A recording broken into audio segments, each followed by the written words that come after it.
Hi, I'm Roman the Wanderer, and I play Gav Luca in The Rat Thing. Thanks for listening to the Iron Archives. Remember, nobody knows what will happen.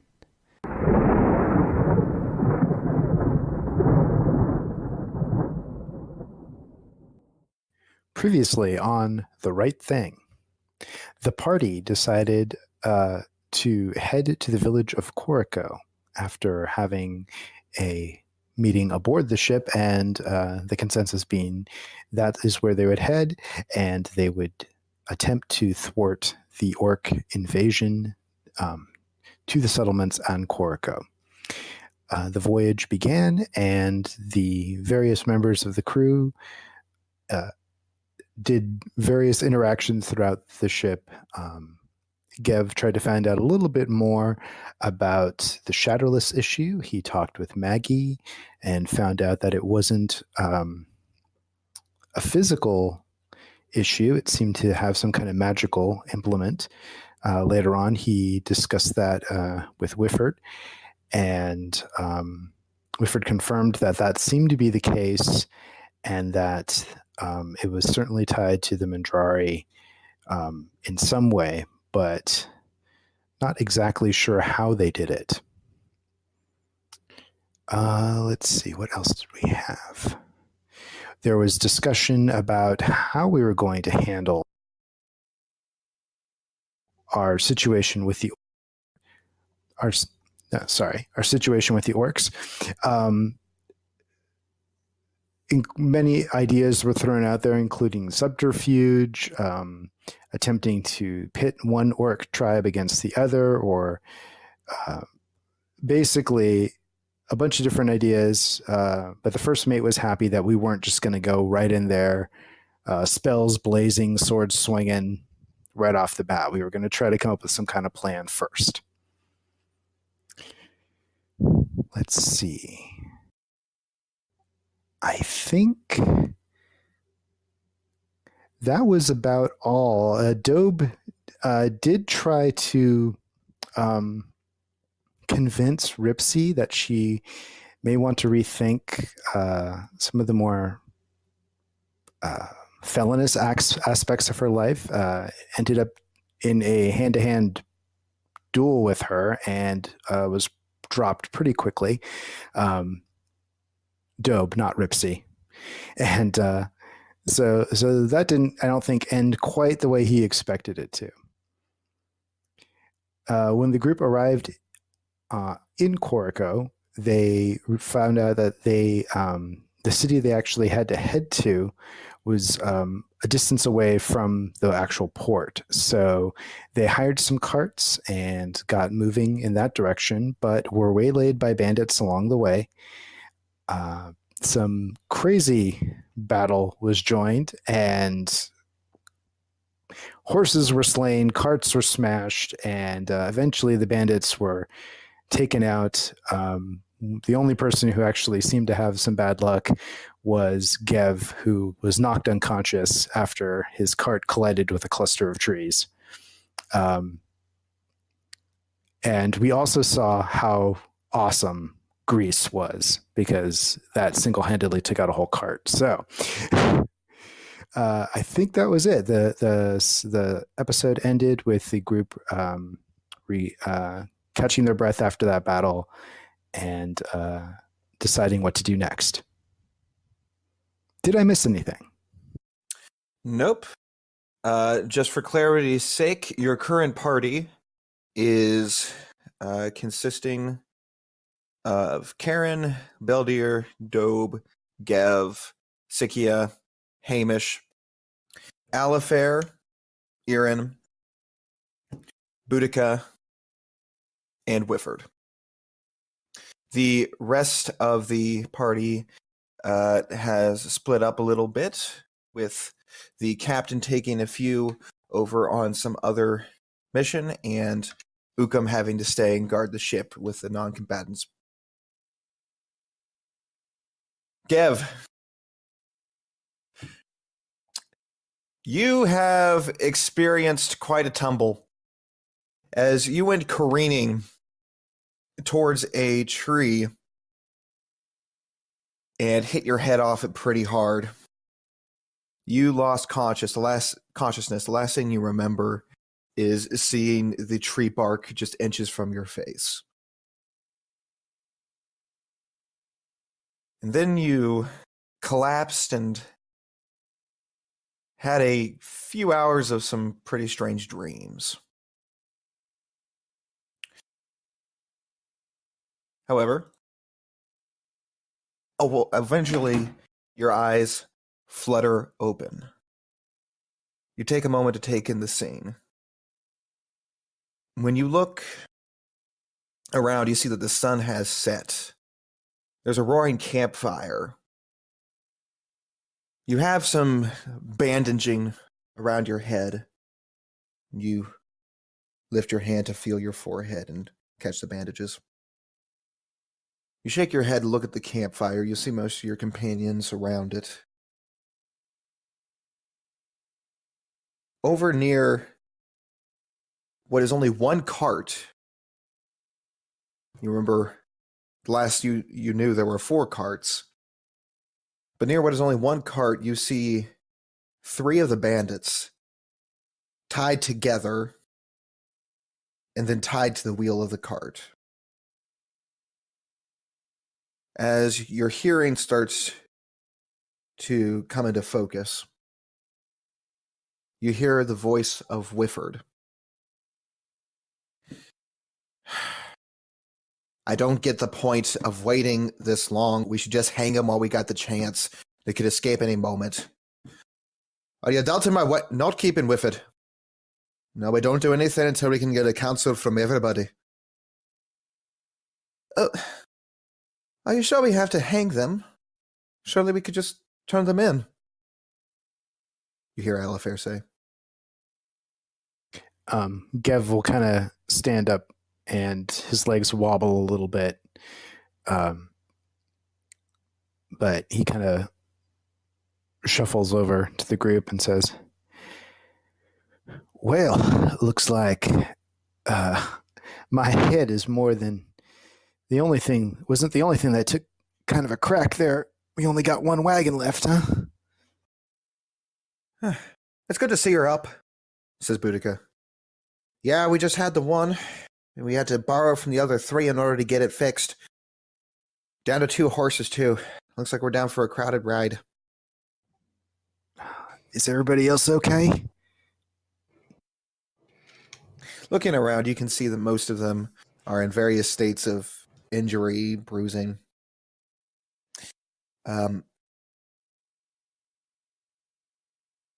The most unharmed appear to be Irin and Alifair, whose cart came to a stop before they got into the brawl. Everybody else took a spill at some point. Oh, actually, Beldir didn't either, so Beldir is fine. Forgot about that little magic trick he had there.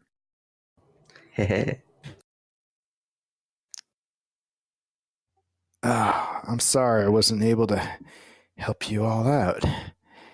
I got my sea legs, but it doesn't look like I got my cart legs. Oh, man. It's quite all right. You at least tried to save the cart, but it was either the cart or nothing, so not that bad. There was a certain grace to it. I've never seen someone fly that perfectly headfirst into a tree, says Boudica. I don't think that's something you want to be proud of. Yeah, it's a good thing my head is hard. My mom used to tell me that all the time. Seems like it's coming handy quite now. So I see we got a gift with the free broken carts. And he glances over at the bandits. Aye, says Irin. 3 of them survived the attack. Since Beldir cast sleep on them. You can see the 3 rough-looking men.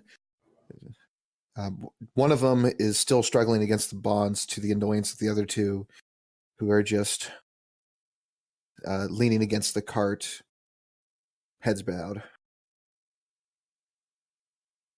Yeah. We were waiting for you to get up before we decide what to do with them.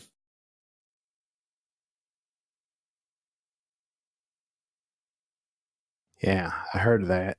Uh, have you tried interrogating them, figuring out what they were doing? I mean, other than just greed, was there any other reason they attacked? Aaron looks over to Boudica for a moment before looking over at you. No, we hadn't.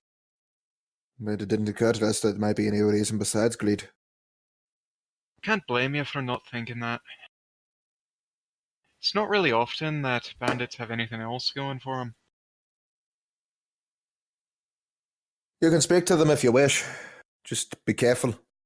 Yeah, they might try something, you never know. Do you think they'll be wanted in the town? It's a possibility. But if they're not, then we're just wasting our time dragging them along with us. Quite right.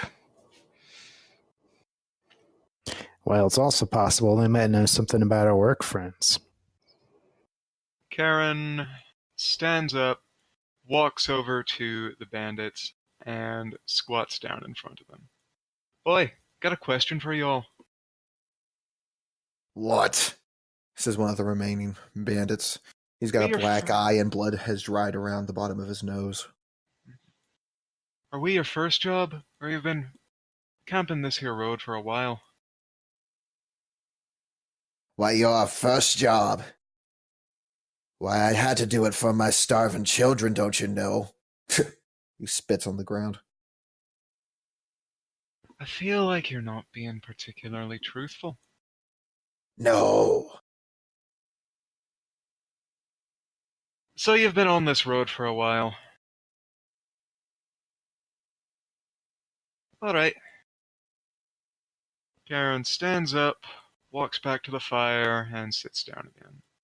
If they've been around for a while, it's likely that they have a bounty.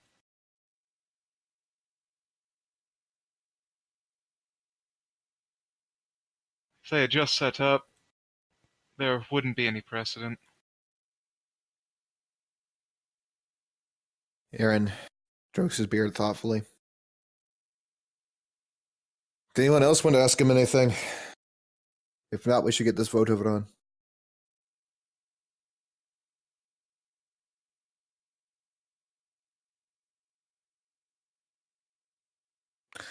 All right. Same as on the ship. Newest members first. Looking over to Gev. All right, Gev. What's your vote? What do we do with them?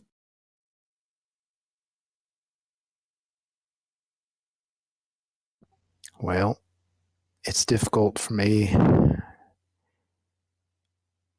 I'm sorry, we're going to have to cut there. I got the order wrong. It's actually supposed to be Beldier first. Okay. Sorry, guys.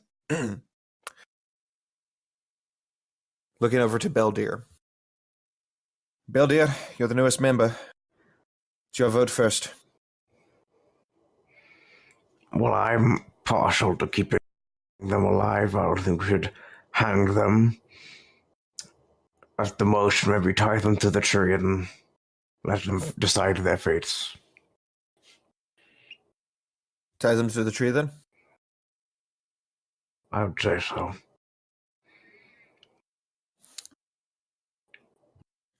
Dobe thinks for a moment and votes that they should live. Hamish votes that he likes Baldier's idea that they should be tied to the tree. Now, Gev. Yeah, I think Baldier's on the right track, actually. Let nature deal with them. Karen? Tying them to a tree and letting nature deal with them is a fancy prospect, but it doesn't get us any coin. If they have a bounty, we could turn that in. I say we take them to town.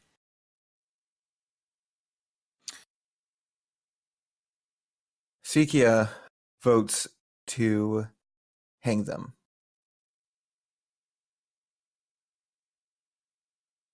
Whifford votes to hang them. Oh, I'm sorry. Alifair votes for the bounty. It should be Alifair before Whifford. Boudica votes for bounty. Aaron looks down thoughtfully and says, "All right. I see no problem with the bounty idea. If they got a bounty, we'll turn them in for it. And if they don't got a bounty, well, we let Corico decide what happens."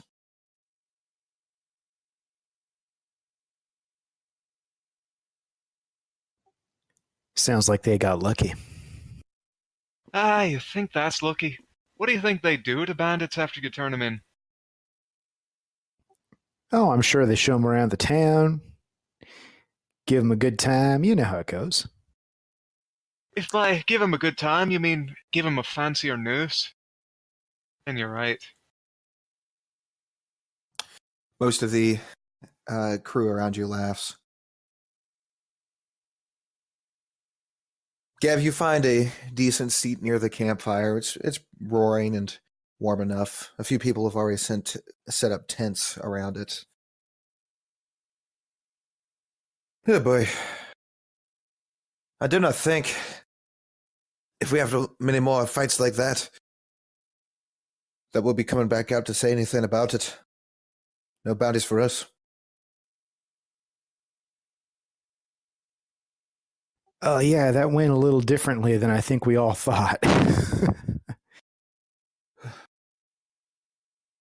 Oh, that grace spell came in handy, he says, looking over to Beldir. It's one of my specialties.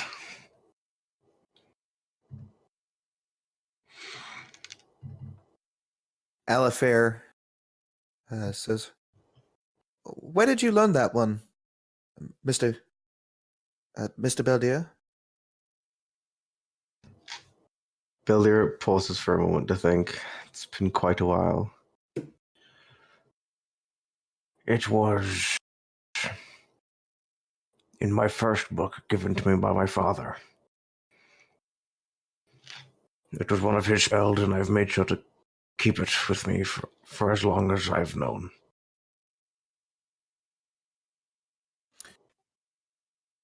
She nods. So, Seems like go ahead. It seems like it's awfully good at killing things. Surprisingly, yes. It's mainly meant to just trip people up to give yourself an advantage, but if used correctly, it can be quite devastating. My father mainly used it for fishing, though. You cast it on the surface of the water, the fish rise up. Makes it a lot easier to catch. Wonder how flammable it is. I haven't needed to try. I usually cast it on the water, but it is quite flammable. So, spellcasting running your family then? To an extent, yes. My father mainly was doing it recreationally to help improve the family. He got it from his father and so on.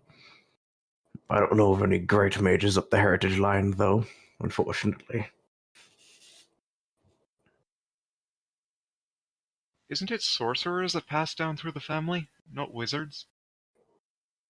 Yes, you are right, but wizards can pass down their spellbooks.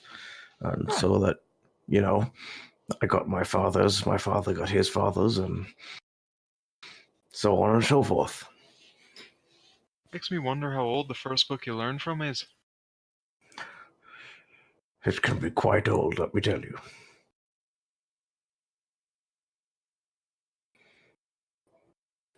I've seen some books that you couldn't even tell were written in. But somehow you make them out. If you can't tell if a book is written in, how do you read the spell? Magic. I don't know what I expected. It is quite a crazy thing.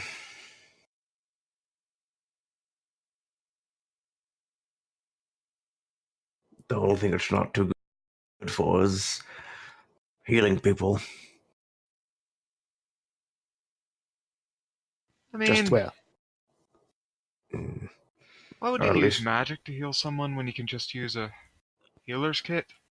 Wrap some bandages around it, stitch the wound shut. you are very right. Though I did wish I knew some healing magic. It would be useful, but I've yet to see a wizard that knows. well, you got me around for that when I'm not knocking myself out. Yes, I'll try to not cast grease on you.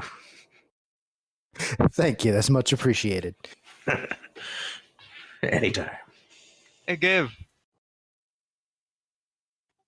Where did you Yes. learn the acrobatics that you used in that dive? Ever seen someone fly so straight getting tossed out of a carriage? Well, it mostly comes from attempting not to get thrown and partway through being thrown, realizing it's too late anyway.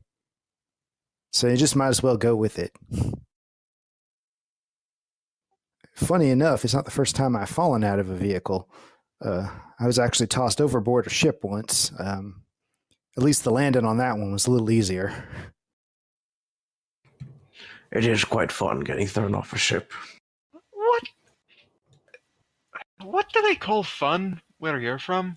Is that what you do as a hobby in Mabaya? Well, when there's nothing really else to do, sometimes you just jump off a boat. I don't know. Well, in my case, it was storm related. It wasn't really a fun thing, but like I said, the landing was easier. I mean, fun is in the sense of, oh, I'm falling, and now I'm in the water. This is fun. That's That kind of fun. sense. Yeah, Well, for Mari, it is quite fun, yes. Get to swim around, have some fun. It feels closer to home than on a boat. These small villagers worry me. we fishermen got to stick together, right? Right, Beldeer? Right, indeed. Whifford stands up. Well, as fun as talking about all the fun is, I think I'm going to go to bed. You watch him walk into the smallest tent that has been set up. Close the flaps. I hate to say it, but I don't even think he can spell fun. I wouldn't put it past him.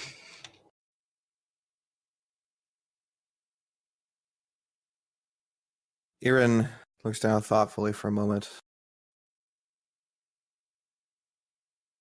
Maybe we should help him learn.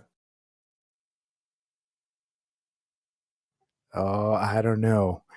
I think trying to pin the tail on the wizard could end badly. Never heard of a mercenary who takes impossible jobs, and I don't feel like being the first one. I mean, Whifford was throwing fireballs back there. It's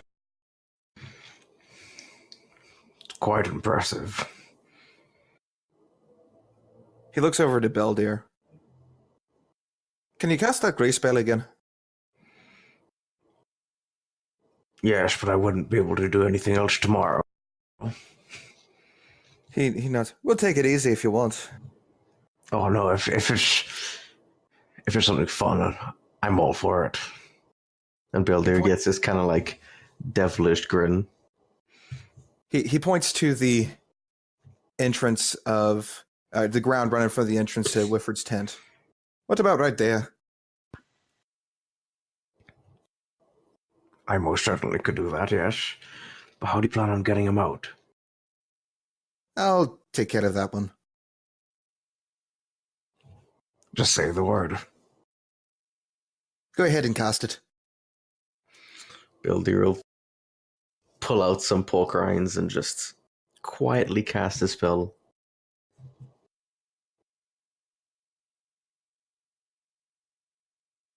Irin creeps over to the other side of Whifford's tent, the far side away from the entrance.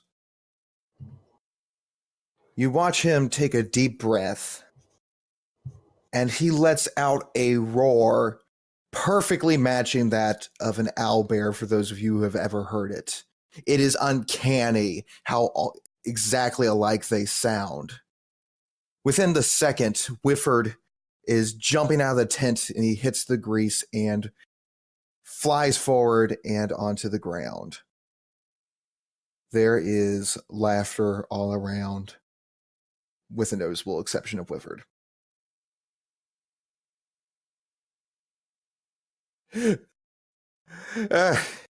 You're right there, Whifford. He looks up at Irin, a little bit of mud on his face. Yeah, fine. Keep your childish games to yourselves, Irin. He angrily walks back over to the tent and closes the flap. Ah, come on. At least crack a smile. It was a good joke. He didn't even chuckle. Oh, Well, we gave it a shot, Irin says, sitting back down. that we did. We gave it a shot, but he needs a whole barrel.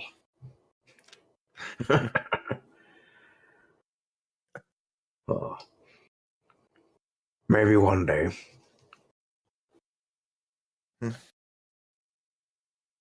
If I was a betting man, I would say I doubt we'll ever see him smile.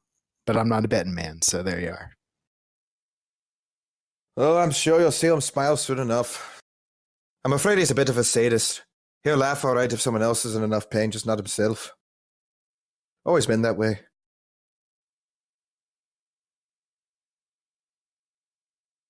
Well, Beldir, hope you didn't get on his bad side. Beldir just shrugs. Doesn't look too impressed. Maybe you could duel him, says Alifair. A wizard duel would be pretty impressive. It would be impressive, but I don't think I'm anywhere close enough to his caliber. You saw him casting fireballs. The best I can do is firebolt. And I'll just cast a little firebolt at the ground, the shore. Boudica looks at you curiously. I thought you said you'd been studying magic all your life. I would think you would know a little more than a firebolt. Well, I retired from being a mage to settle down in Mabaya for quite a while, and magic's a thing you have to constantly refresh yourself on. You don't just innately have the power or call upon some god. So I just let myself go, so to speak, only remembering the essentials. So here I am, just warming myself back up. Though what is fun to watch is two wizards battle without using magic. I'd pay good money to see that. Isn't that just a slap fight? Yes. Oh, it is, but it is quite amusing to watch. Have you ever been in one of them? Yes, but it wasn't really with a wizard. It was with a sorcerer, and I was kind of making fun of him for not having to practice or be, smart. So we ended up fighting, and maybe how I end up in the water, but mind you not. Did you win? No. I mean, he ended up in the water, so I don't think that's victory. It Can I recommend? wasn't my brightest moment. Pardon me? Can I recommend winning next time? That's the plan. Here, I thought you liked the water. Oh, it was a win for me, but not to everyone else.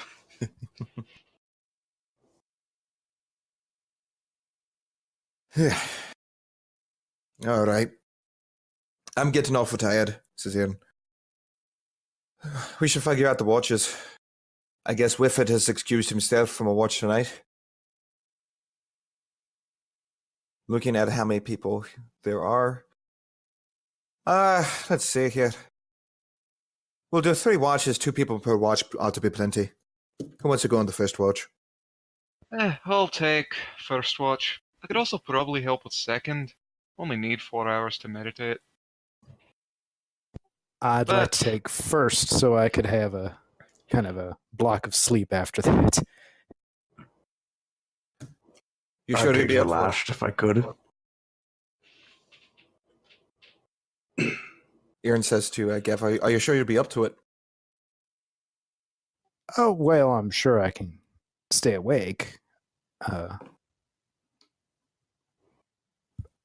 won't say no if you insist, but I want to do my part. All right, if you want to. I'll take the second watch with Karen. Karen, we just need one for the last. I could do the I- last. Try to sleep now, and I will watch with Beldir in the last watch. All right, sounds like a plan. We do love a good sunrise.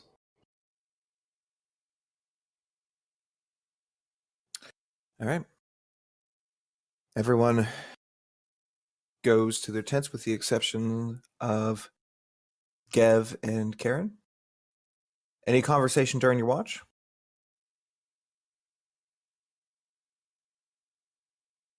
Wait, I'm taking notes. Hold on. Sure thing.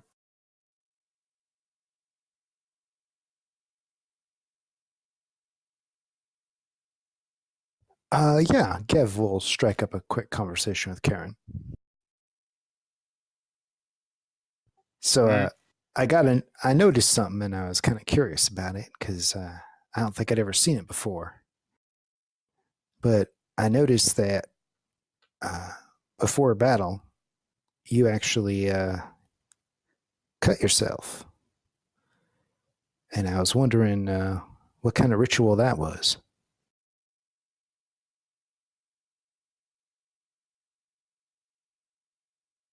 That is a little trick I learned from my father. Which he learned from his father before him, going back a couple hundred years now. It's a very basic form of blood magic. Traditionally, it makes the weapon set aflame, but I'm not really one for tradition.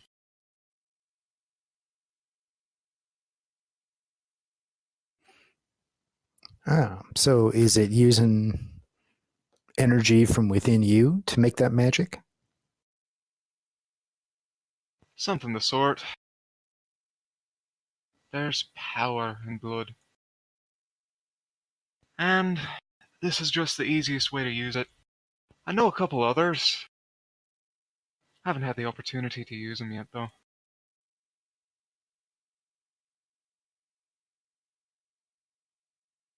Do they all require some kind of a, sacrifice? Setting a weapon alight does, no matter what. The blood's what gives it the crackling lightning. But there are a few others that don't.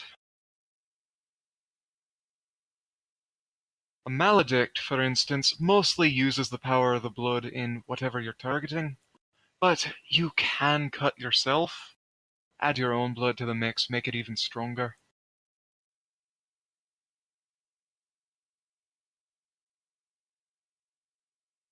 Interesting.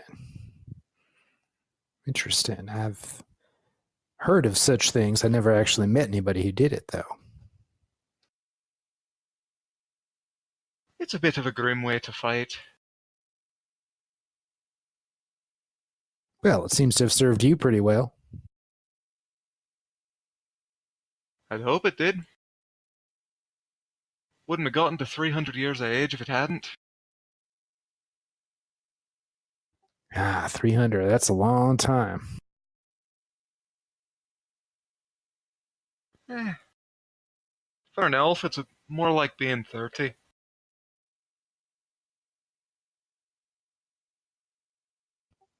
Well, for us poor little humans, we couldn't even hope to see that, but it's an interesting perspective you elves got, that's for sure.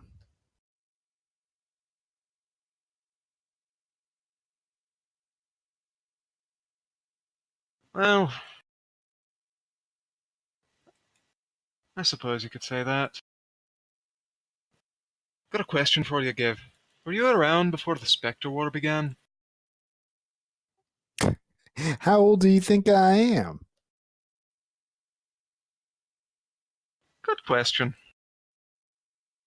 No, man, that started way before I was born.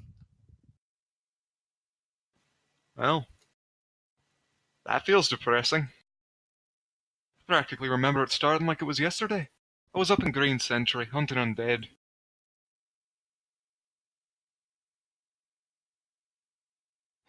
Oh.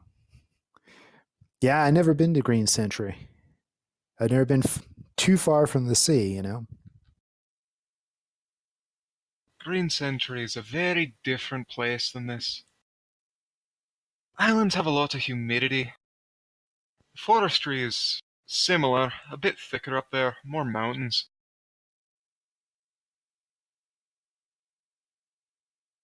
Kinda miss it, but I'm here, and I'm here for a reason. And what reason's that? Wouldn't you like to know? Maybe, maybe not. I'm just making conversation. And he gives him the winning smile. I hunt undead. That's all I got to say on that. All right. Well, you just take care of yourself. I'm a little, I don't understand the blood magic, but I always get a little concerned when I see people injuring themselves. It's not injuring myself. It's injuring myself in the right way. Well, you're talking to a healer, so it's hard to convince a healer that there's a right way to injure yourself, but I'll take your word for it, okay? Of course there's a right way to injure yourself. Cut your wrist widthwise in a way so that it doesn't keep bleeding and it coagulates quickly.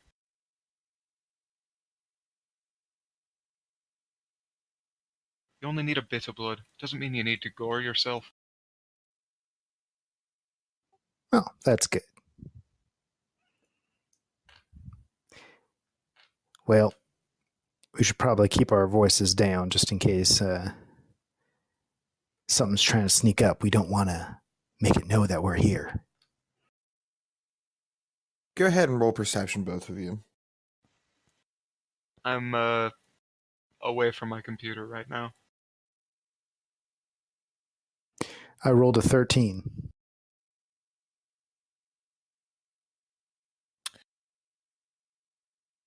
I'll roll it for you, Karen. Okay.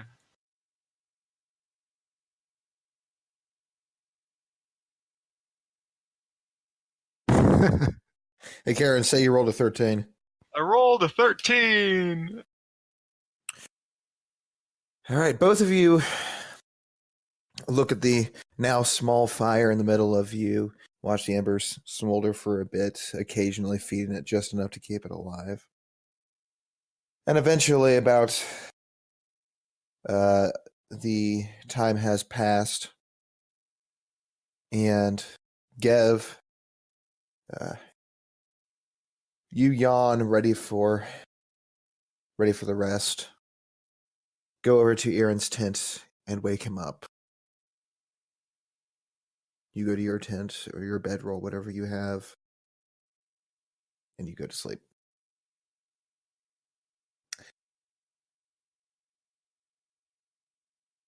Aaron takes a seat next to where you are, Karen. Hello there, Aaron. Oh, hello. Don't know what I was thinking. Middle shift's always the worst. Someone had to do it. Should have made Whiffa do it. I don't think he needs to be any grumpier.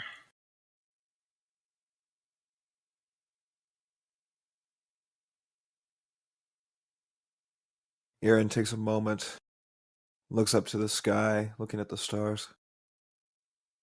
Oh,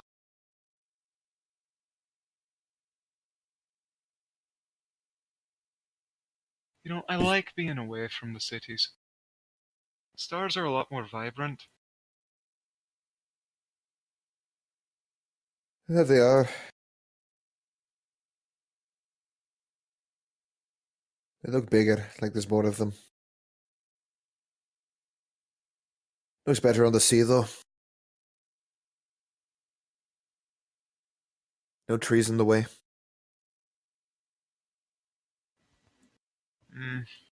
Maybe I'm a bit spoiled. Where I'm from, you could just climb a mountain, see above all the forests. Took a bit of doing, but the view from up there always was spectacular. Where are you from? Green Century, born and raised. Ah. Never been myself. I'm hearing that a lot from people on this ship. Yeah, you could talk to a couple of people. Mates is from Green Century. That's so? Mm-hmm. He's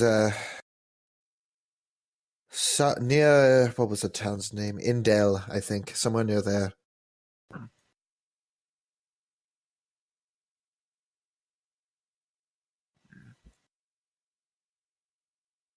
I'm not really from a town.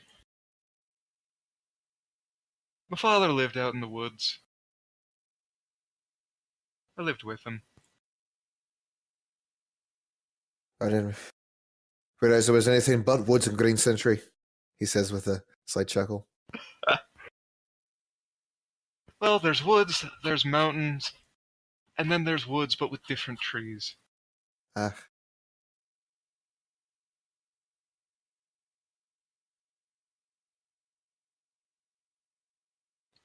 Honestly, I could ask the same thing. Is there anything but islands here? In the middle of the ocean? No. There's islands and a few towns that are willing to pay us a lot of money for killing things. Not other places around Mendry, you'll see that. Unless you want a mercenary in the war. Not my way. Not mine anymore. I've always worked to kill dead things. Living things isn't my way. Yeah. And the orcs? They're ugly enough to pass for undead. I'm ugly enough, I hope I don't get on your bad side then.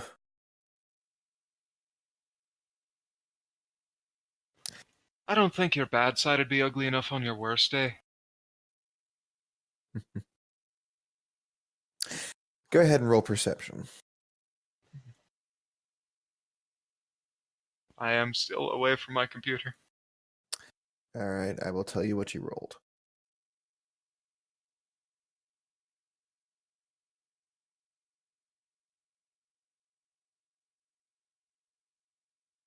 Aaron rolls a 16 initiative, not perception. Hold on. Oh no. Aaron rolls a 20 perception. And you...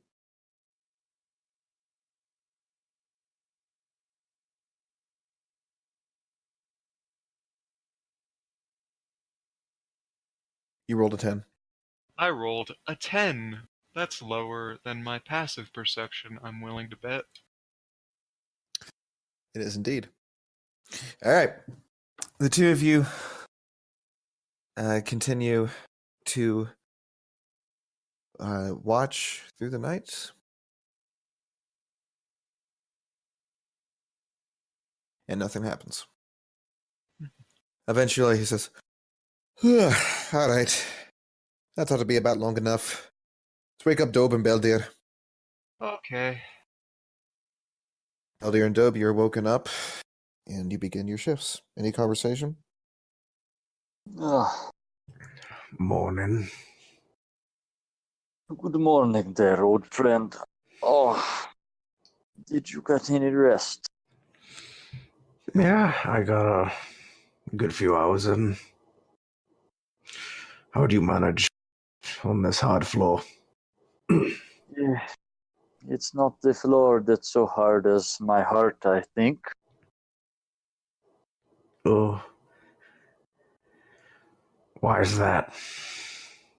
Just all this you were talking about, having lost some abilities with the magics, and I'm feeling this way as I think about this adventure we're on. I feel pretty worthless with the fighting right now. I feel I've shamed the ancestors before me. Don't be saying those kind of things, Dobe. Even if, you think you're not the best in combat, you can at least employ lots of tactics to be useful. I mean, all I really do is just put people to sleep and slip them up. Yes, with deadly force. I guess. But perhaps it's just actually the time I cannot get back I am regretting. How long did I spend reading? I lost sight of what I truly meant to become. I've almost forgotten. Perhaps I can find it on this journey. I think that's why we're both there. To be honest, Dobe, we've both, me less than you, of course, have been stuck on Mabaya for who knows how long. And to get one last opportunity, one last adventure. Of course, it's gonna start off being rather rough, but that's all the fun of it. Roughing it. Learning as we go. Well, there's never been good growth without some struggle. This is true. And we ought to be having some good growth, that is for sure. Yes, that is definitely one thing I can see us doing.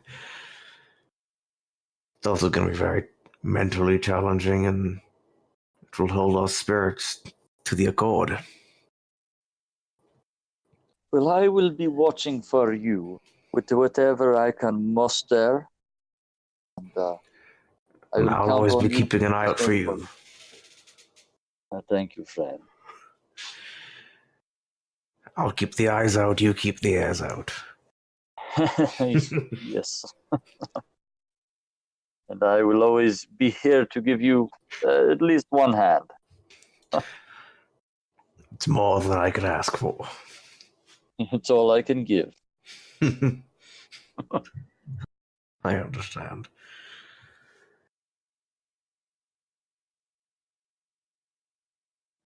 All right. Both of you roll perception.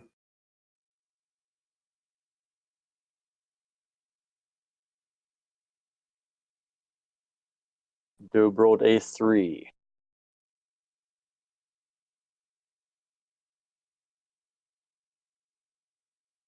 Beldir got a 16. All right. You watch through the night, and nothing happens. Eventually, the sun rises over a nearby hill, and the trees are bathed with light. One by one, everybody wakes up, packs up the tents onto the cart, and you begin traveling again. Since there's only one cart, some of you are forced to walk beside. And the bandits have been tied by the wrists and are following behind. Oh, before we get going, I'm going to roll for that hit points for the healer's kit. Sure. Don't take the don't expend it though. Just you done it, but you don't need to expend to use. Oh, okay, got it. All right. And Dobe is walking back among the captives, and will offer them water every now and then or something. They suspiciously take it whenever you offer water. And when they seem resistant, he drinks some first and then offers it to them. They take it then, without any thanks.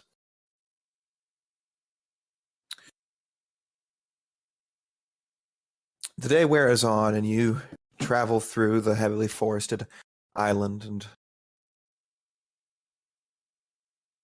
eventually, a little bit into the afternoon, you crest a hill near the Assailant River. And down at the bottom, you can see this city that has a wooden palisade around it. It is significantly smaller than Brace Haven for sure, but it's still a city. You can see that from your angle that it is built in a spiral pattern, and that there is a much larger house straight in the middle, almost resembling a castle. And you can see Corico.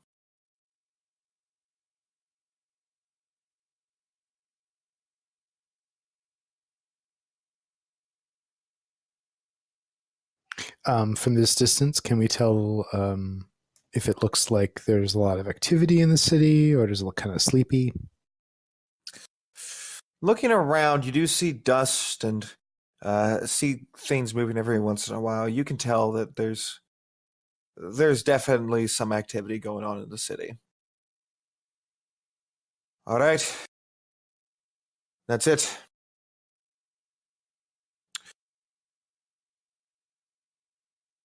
Aaron looks down at the city, and he points to a patch of land to the northeast of the city, where a moat has covered around it. I think that'd be a good place for us to camp. Close to the city, just in case something bad happens, but far enough away where we're not among them all the time. Oh, we're not going to stay in the city? I don't recommend it. Historically speaking, we haven't done the best with Mandrali tribes as far as friendliness.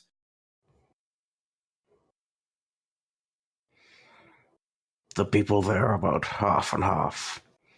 Some like them, some don't. Yes, and I can tell you about none of them take well to us not bowing to anybody. It'd probably be best just to stay just outside the city. Besides this, look, the bridges are small. We wouldn't be able to take the cart across anyway. All right. You head downhill and get closer to the city. Eventually, you stop a few hundred yards away from the palisade and begin making camp. All right. This ought to be a good place for now. There's no need to rush anything. We need some time for rest. We'll go in tomorrow, see what information we can get. Now, I got to warn you, as I said, they don't take well to the not bowing thing. Any of you are welcome to come with me, but well, I don't fear for our lives or our freedom, but we might take a good licking.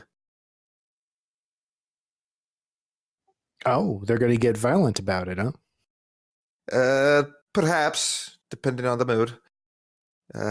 Technically, the flotilla could do the same thing. I just know the lords ever seem to want to bother with it.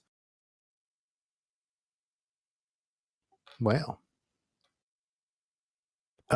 Well, how do we want to take care of the, he jerks his thumb towards the bandits.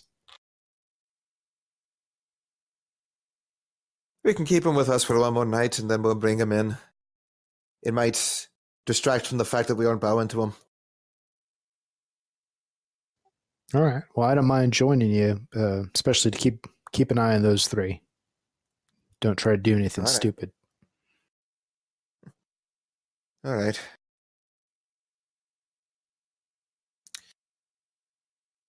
You set up a permanent camp with the cart away from the moat, so there's a semi-defensive position.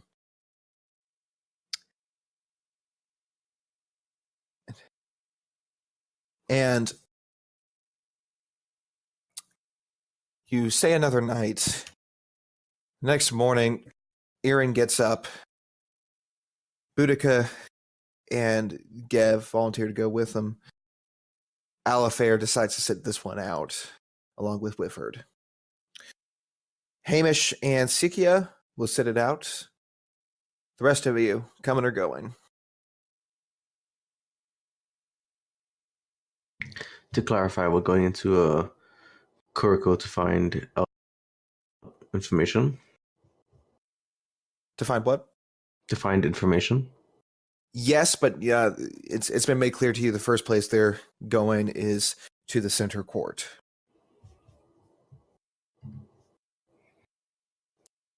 Dobe's going to Just looking approach on the Erin. map real quick. Oh, sorry, He's- go ahead. Go ahead. Dobe's going to approach Erin and say,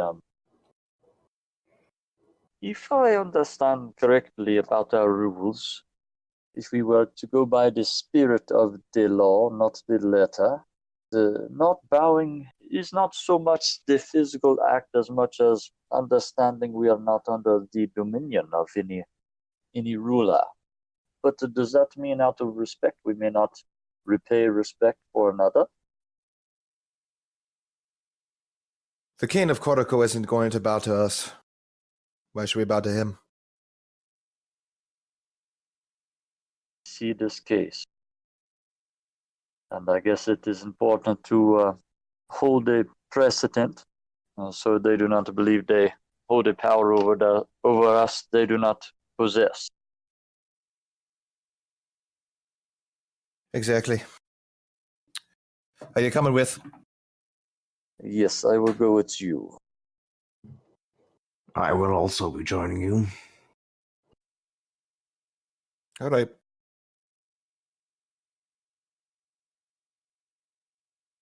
He leads you into the town through the north gate.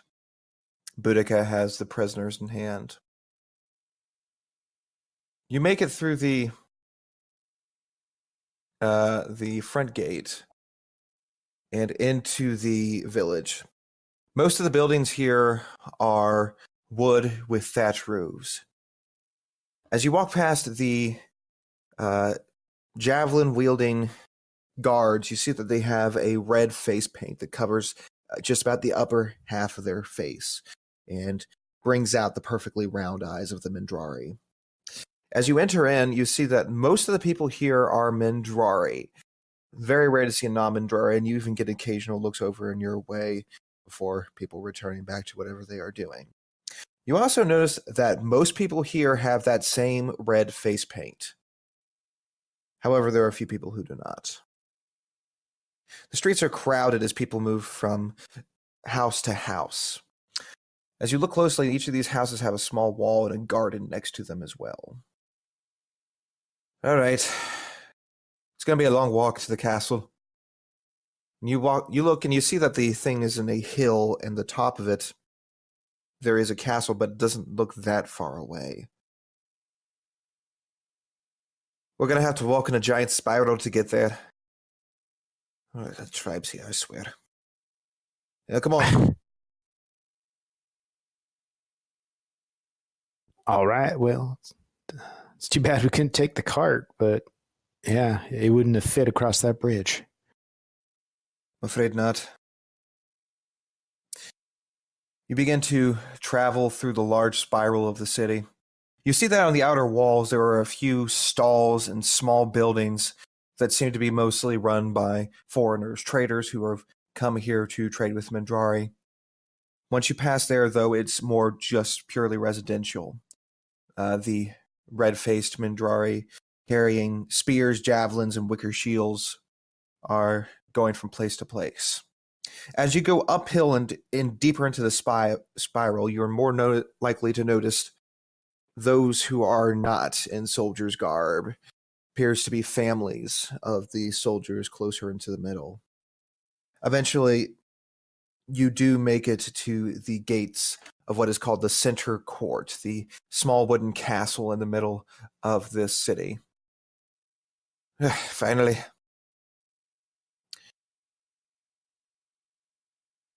As you approach, two Mindrari guards stop Aaron.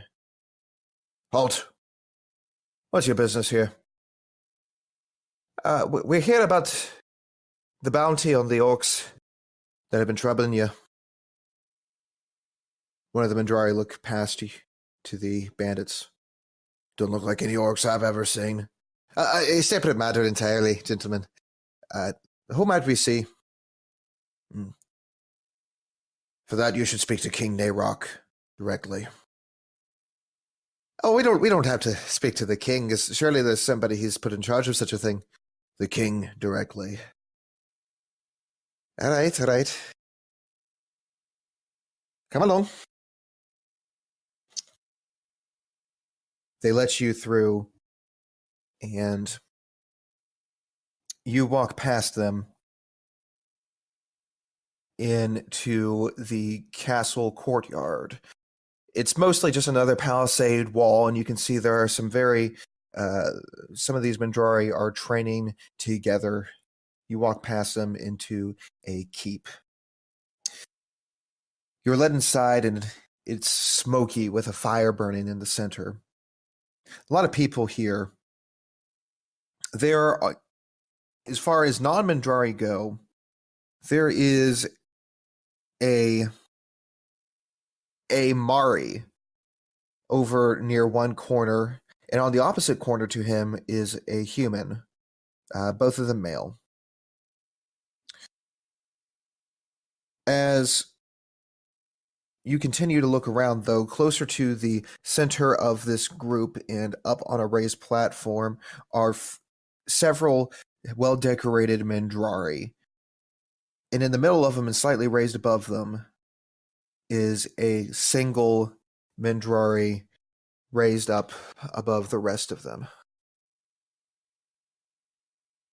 The Mari on the far side of the room comes by and announces, "You stand before the king of the Embrace Confederation of the Mindrari tribes, King Nayrok."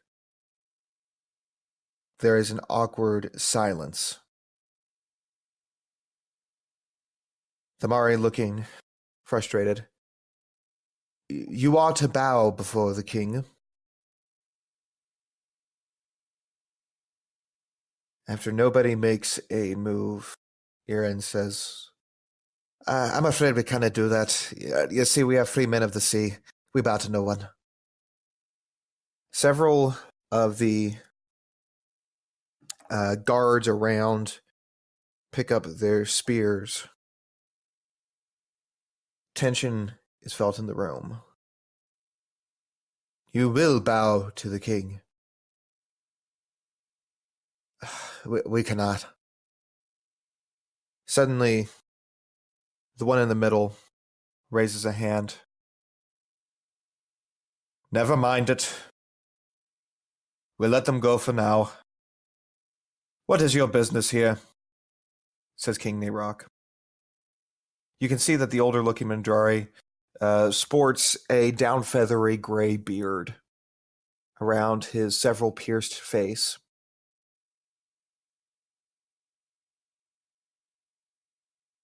What business have you brought to the king of the Bluefoots, the Short Feathers, the White Eyes, the Orc Feared, the Kingdom Keepers, and the Tree Screamers?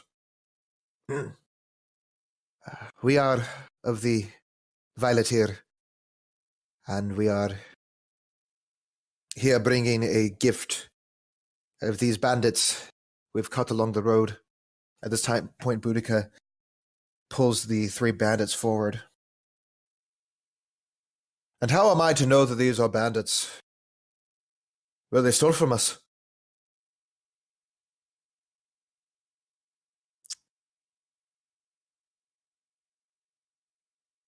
We'll have them interrogated. If we determine they are bandits, we'll pay you a small sum. Is this all you've come for? Not entirely. We were hoping for information about the Orc tribes that have been harassing. We'd like to help. At this point, the Mari, who is not dressed like those around him at all, he has this, he has much finer dress to him. It reminds you of the way people are dressed in Bracehaven. See, my king, I told you. Sooner or later, the flotilla always helps its allies. And he gives a triumphant look over to the human on the other side. We'll see how well they do, says the human on the other side. You mean to defeat an entire tribe of orcs with only a few of you?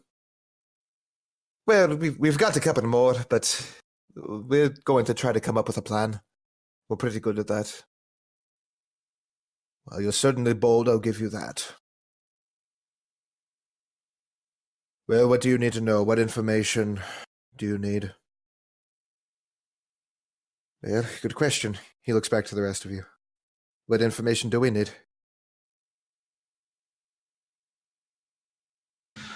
We'll need to know where they are located, how many of them there are, numbers. Do they have any natural enemies? One of the Mindrari chiefs who are seated under King Nayrok says, "If we knew where they were, we wouldn't have to bother with hiring brigands to find them for us. As far as natural enemies, orcs make enemies of everything. Except Orogs."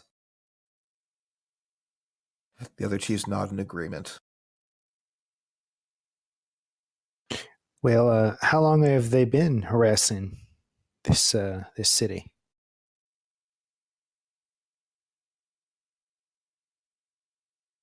For the past moon, they have, says another chief.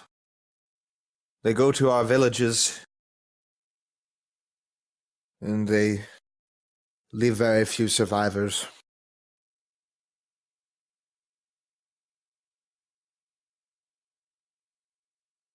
They leave survivors. So is there something in common with the ones they let survive? They are good at hiding or running. Oh, I see. And so they just seem to be intent on destroying. Do they leave anything standing in the city? And the city is not where the problem is, says the fourth chief. The villages. They will leave what they can't use or kill, but they can find use for a lot of things. Do you have a rough estimate of how many there might be? We have no idea. The raiding bands come with over 50 at a time, but that doesn't mean that's how many there are in total. And we don't know where they're hiding, says another. Have you heard if they're coming by sea or if they're somewhere already on the island and seem to be coming over land? They all look at each other silent. King Narok leans forward. We do not know.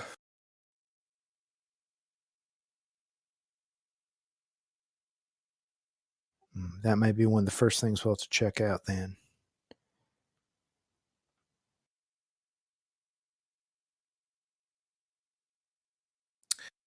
Karen, with your passive perception, you've noticed something that everybody else has not noticed. I'm sorry, not Karen, Gev, with your passive perception. You realize that behind you is standing another figure, not one of the guards. It is a woman, the only woman in this court, as a matter of fact, besides Boudica. You don't taking a time to look behind her, but you have noted her presence, and she is somewhat unsettling.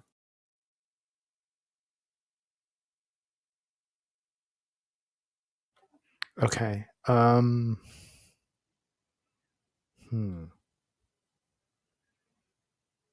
she's like behind, but kind of in his field of vision, so he's kind of noticed her there. Yes, she's near a wall that you passed when you first came in, to give you an idea. Okay. I was going to say Gev is going to try to subtly look, then I realized I was talking about Gev. Subtle isn't one of his strong suits.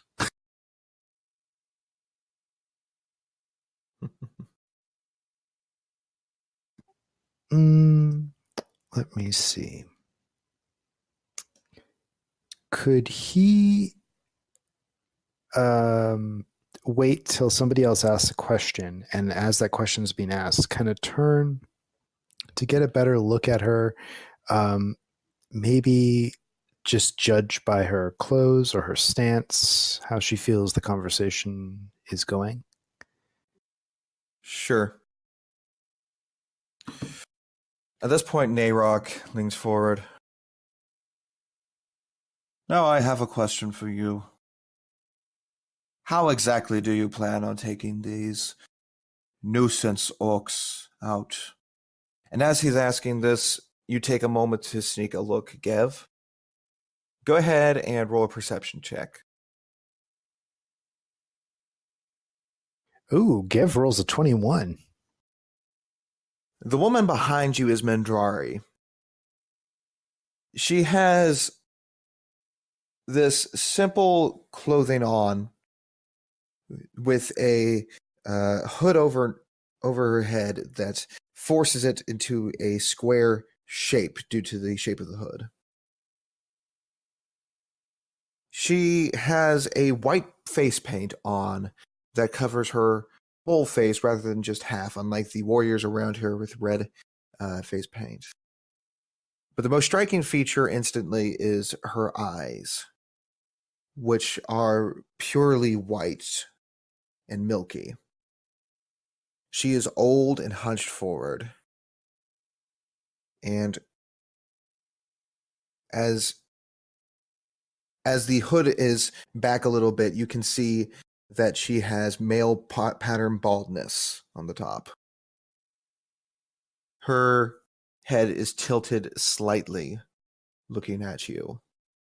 As far as interested in the conversation, she seems to be very intent on it. And you get a slightly malicious feeling from her as well.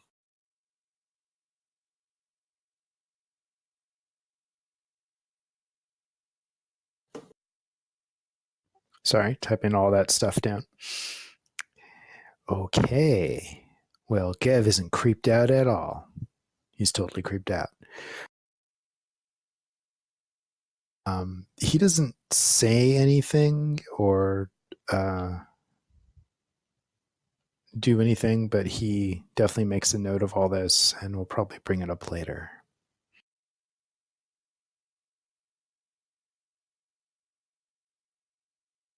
As for the rest of you, Narok has just asked what plan would you have to be able to take out these orcs?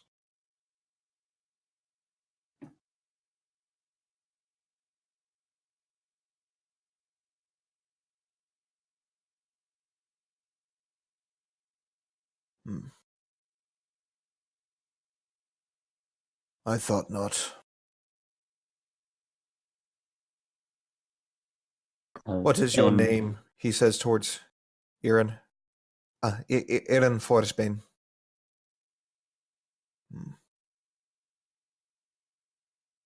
I do not want you to get killed on my behalf, Irin Forsbane. Do not seek these orcs. At this, the Mari on the corner says, my lord, please, give them a chance. I'm sure the flotilla would not have sent them if they weren't experts. The human on the other side is laughing. Oh, Coden. You should know that your little king wouldn't be able to send anything of worth.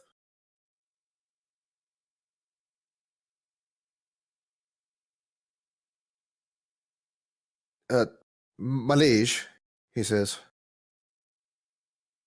Do not mean to be rude, but we will pursue it no matter what. We are very good at what we do, and I believe we can take out these orcs no problem.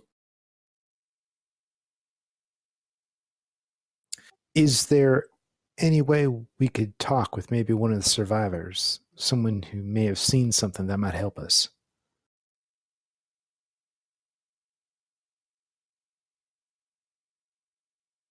Nayrok thinks for a moment. I believe so.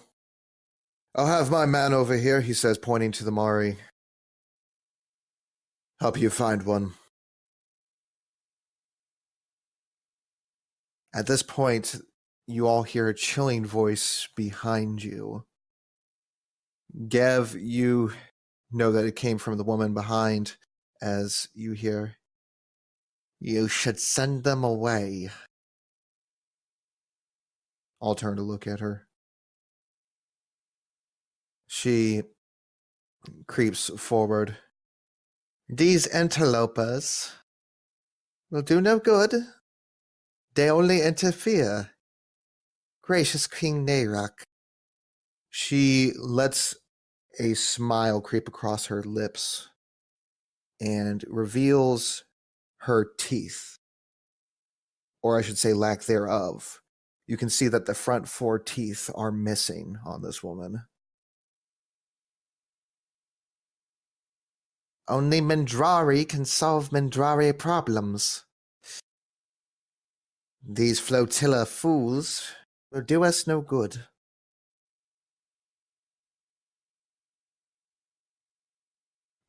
Not to be rude, but we do have a Mandrari with us, and he gestures to Boudica. She laughs a little bit. "Maybe a Mindrari will be solving your problems." "You are not like us. You left your old way a long time ago, didn't you, girl?" "We will give the foreigners a chance. Korishad, enough." "As you wish." And she creeps back into near the wall.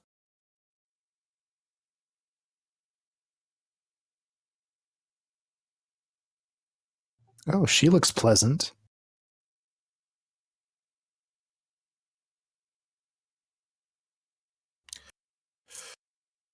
Do you have any more questions, or can I leave you with my man here?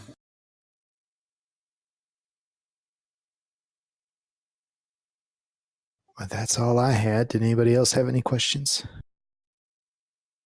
when talking about the orcs' enemies, one of the chieftains said something about another creature that sounded like an orc. What was that? Orye, I believe. An Orog. Orog. They are like the orcs, but they don't have their green skin. It's a grayish blue. And they're larger and more powerful. And have these been seen among the bands of orcs, or are they separate from them? They seem to be among the bands of orcs.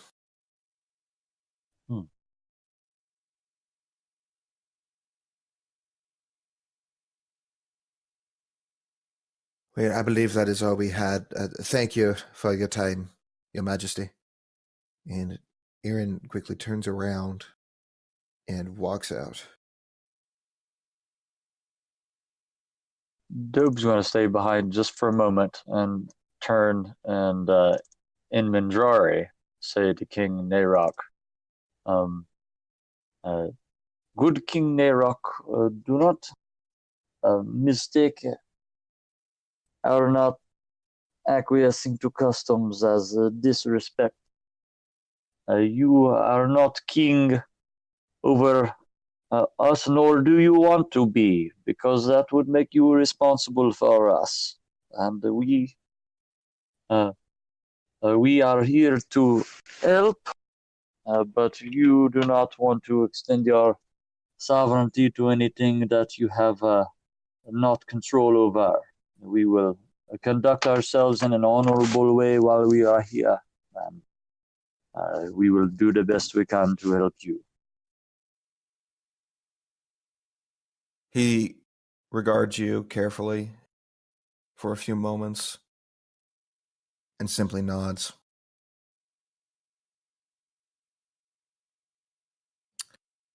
As a speaker of Mindrari, by the way, Dobe, Yes. the word Kori Shad has meaning to you. Okay. It means voice of Koriko.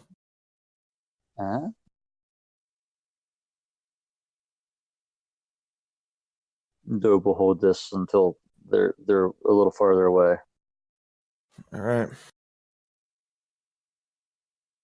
The Mari also bows and moves out. Meets you all in the courtyard.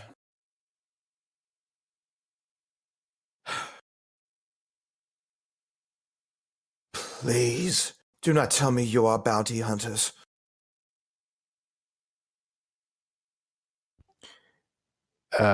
And why not exactly? Because I asked a flotilla for half of the army. We need this. We need this diplomatic to work, or we lose the entire isle. What were they thinking, posting a bounty over it? Well, unfortunately, it sounds like they didn't take the threat all that seriously. Who's that other man there? Hold on. We shouldn't talk here. Come on, let's get away. Let's get away from the center. All right. He leads all of you into the more accessible parts of Koriko.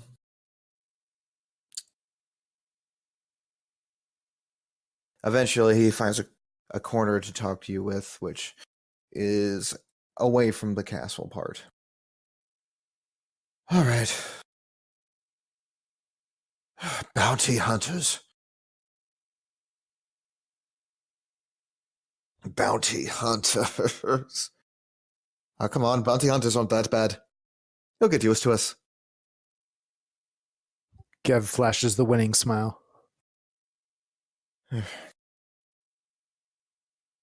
He straightens.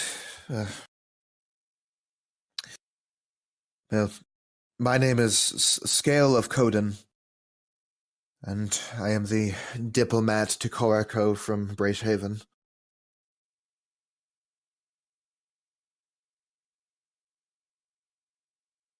Aaron Forsbane. Budakar Den. Give Luca. I am Doban Bakwa. Beldir.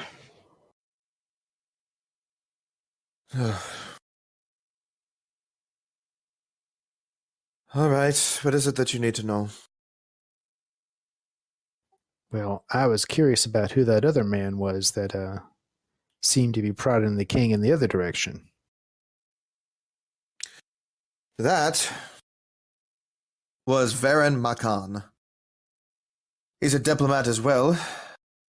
Works for the pirates.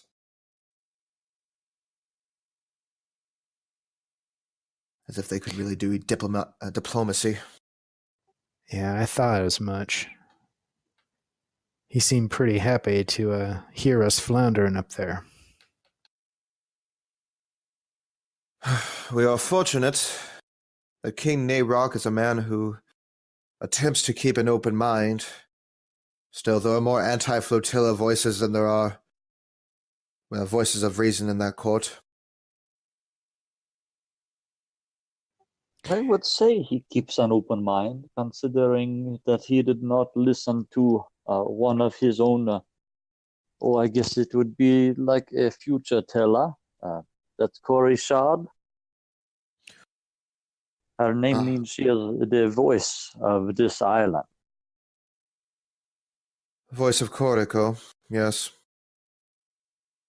I'm afraid she's another problem altogether, but she's as much a problem for the pirates as she is for us. Gav's Boudica. eyes narrow a bit. Boudica pipes up. Those teeth. I've heard about people who knock out their front 4 teeth. Yeah, she's a witch doctor. Looks over to Erin. There's 1,000 gold pieces of a bounty if we take her head. If we take her head, we're not going to get off this city.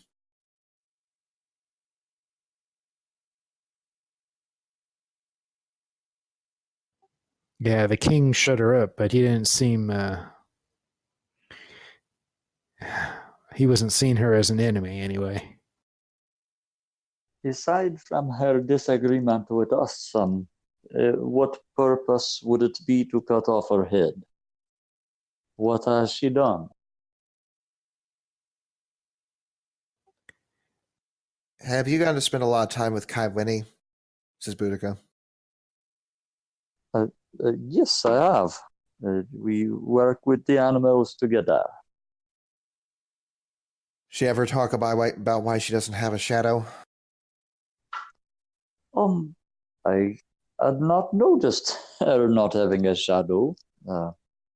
So she is a shadowless as well. She nods. Him and JQ. It was witch doctors like her that took those shadows away. In some cases, they think it makes them less inhuman. Something's missing. It's dangerous, though. If Kawini told me a little bit about the ritual, and it sounded very disturbing, frightening. The Mari scale of Coden says, in addition to that, they are anti-flotilla. They stir the tribes up to attack any member of the flotilla, Mari or not. They are violent, and they need to be put down. Including that one, though I wouldn't risk it. Well, we can maybe shift their feeling if we can get rid of their little orc problem. If only if it were that easy. Even if the king wanted to, I don't know if he'd be able to allow her to die. Too many of here see her as a holy woman.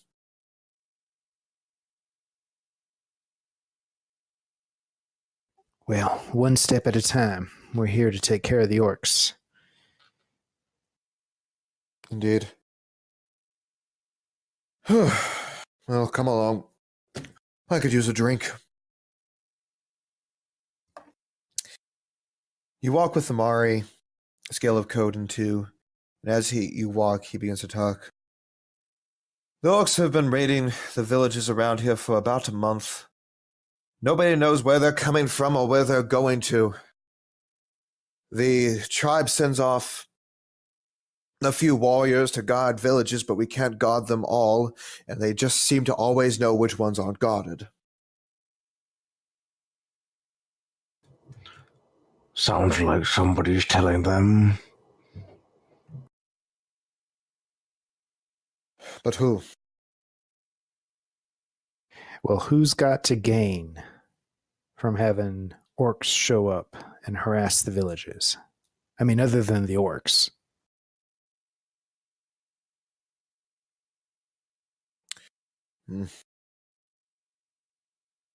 I do not know. I mean, even the fools at court aren't that stupid.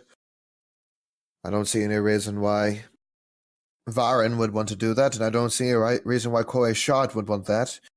The chiefs are all loyal as far as I can tell. And besides that information, I don't know how they would gain it. Well, Varin and Kore'Shad were the first two I thought of. Varin has everything to gain if the king would invite the pirates in to help, and poof, all of a sudden the raids are not as bad as they were. And Kore'Shad would gain from making everyone look bad except perhaps the witch doctors and gain his favor. Maybe we should watch and follow them to see where they go.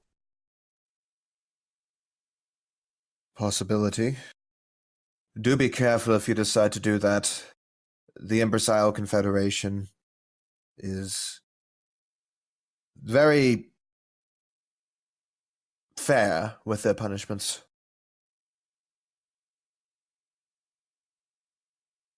Well, it might be easier to work back and figure out if warriors are being sent to guard these villages.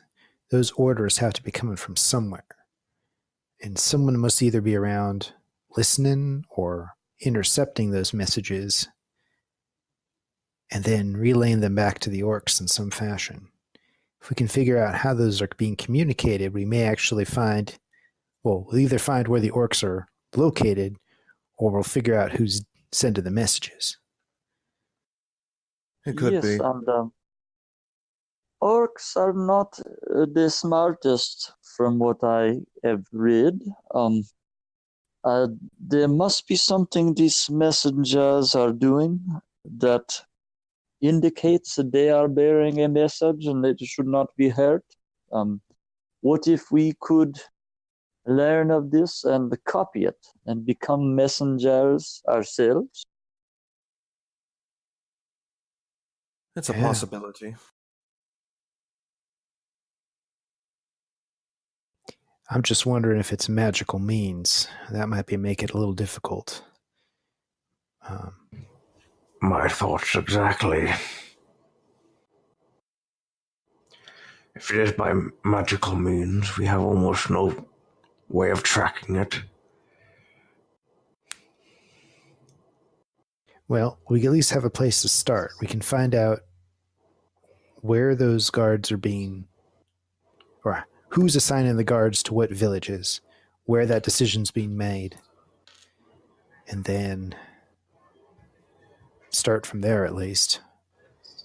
Unless somebody's got another idea. Well, the captain who's in charge of that is Pasha. He lives in the upper quarters.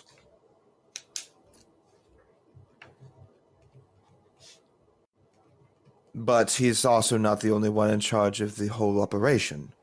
He's only in charge of the specific you go here, you go there sort of operation. The chief over him, who oversees him, would be Chief Ulike. Perhaps it would be worth speaking to them. Well, either way, it'll need to be somebody who knows which ones will be the least guarded.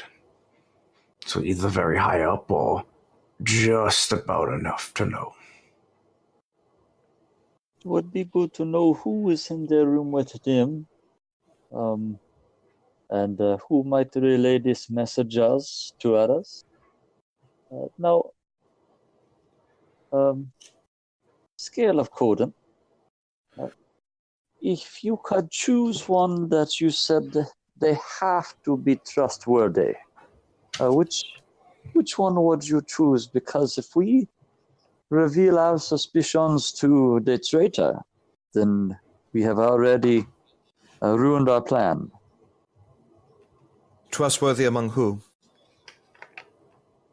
Among this chief and guard we are speaking to Pasha and Ulakai.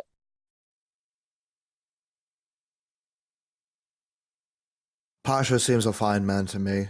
I would say he's more trustworthy.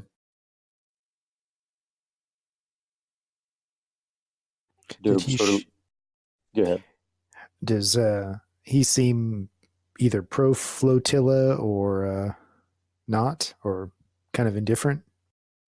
He seems pro-Confederation. Hopefully that will mean pro-flotilla in time.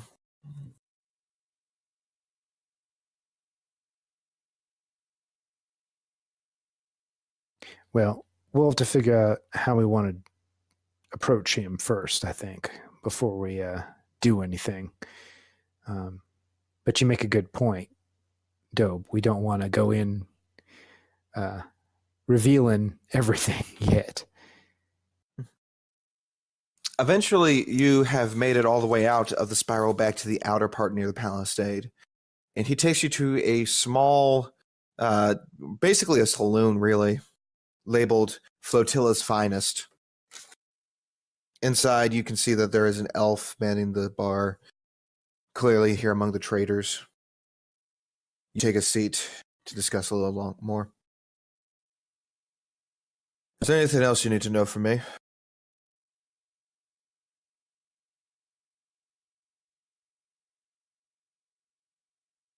Is there a way you might get us an audience with this Pasha? I could have him sent your way. Where are you staying?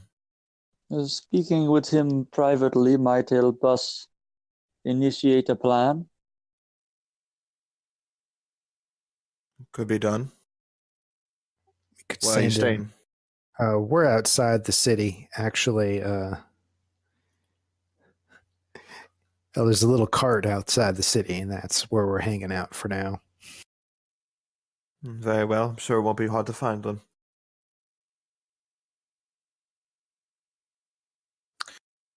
Anything else you need to know? Would it be possible to talk to one of the survivors of that attack, of any of the attacks, but somebody that would have seen something? Well, some of the survivors are taken over in the... Some of the survivors are taken in the grove of the noble tree if they've been injured. I also believe there is a merchant in town who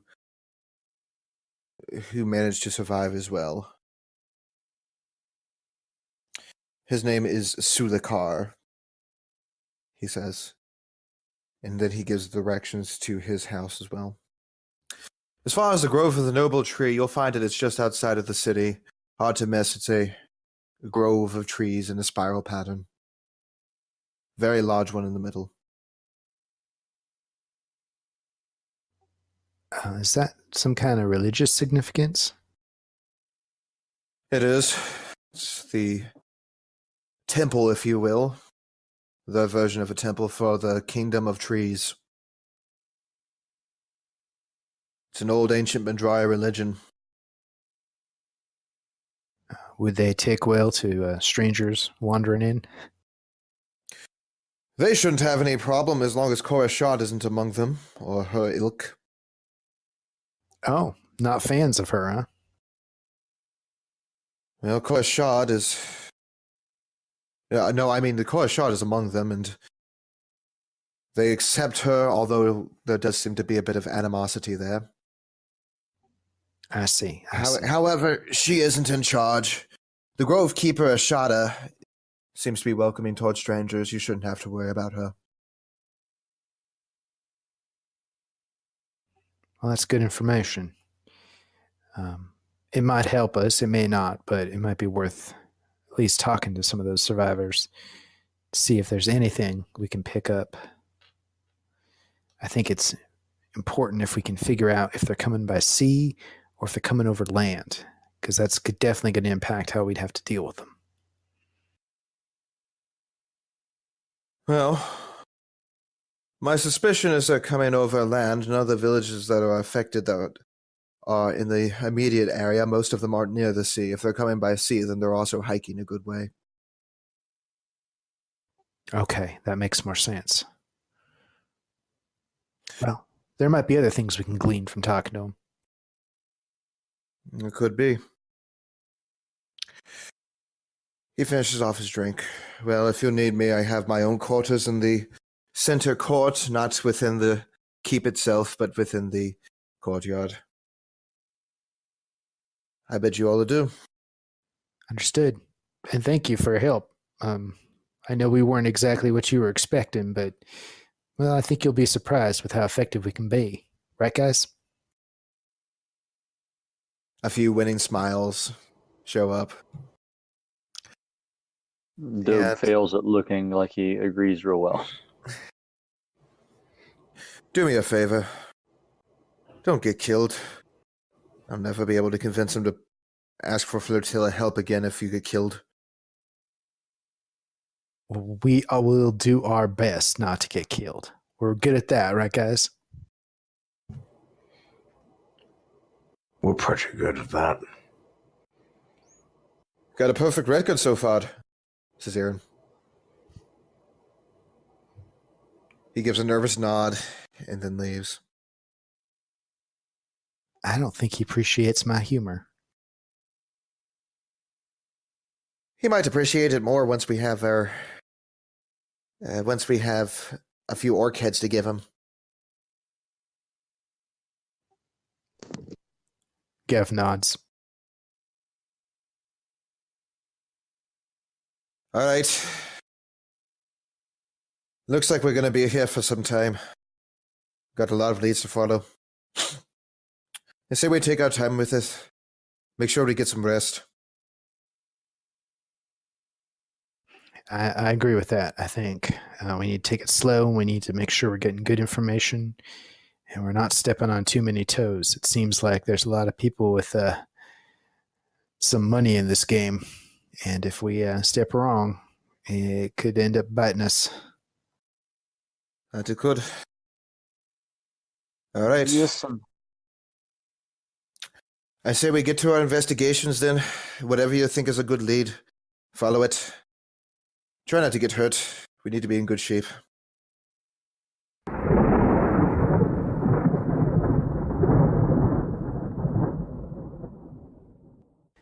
Thanks for listening to the Iron Archives. Please consider supporting us on Patreon. Your generous contributions allow us to continue to make these podcasts. Patrons receive unique content from the world of Mendria, such as art and lore. Thank you for your support.